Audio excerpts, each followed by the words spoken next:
దేవుడా దేవుడా మా కొడుకు పుడితే నీ కొండ మీదకి తీసుకొచ్చి నెత్తింటికి ఇప్పిస్తా.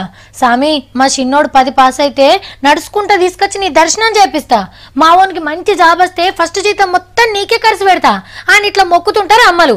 మనం చూడబోయే అమ్మ కూడా గిసొంటిదే ఏదో మొక్కి తీసుకునేందుకు వచ్చినట్టుంది. కానీ చిన్నోడు గంట సేపు కనబడకుంటేనే ఎట్లెట్లనో అనిపిస్తది పానం. అసంటిది గీ అక్క కొడుకు కనబడక 6 రోజులైంది. 4 పిల్లలను తీసుకుని తిరుపతి వెంకన్న దర్శనానికి పోయిండ్రు ఆలుమొగలు. గుడి ముంగట వండుకొని లేచే వరకు పిల్లగాడు మాయమైండు.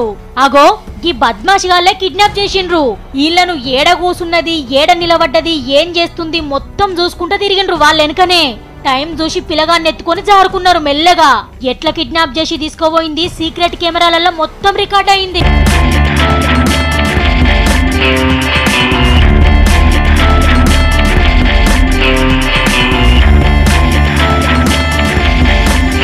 పది పోలీస్ టీములు తిరుగుతున్నాయి పిల్లగాన్ని దొరకబడతందుకు. ఇంతవరకు జాడబడలే. కన్నోళ్ళ శోకం కాదు శోకం. అప్పటి సంధి ఈడికెళ్ళి కదులుతనే లేరు.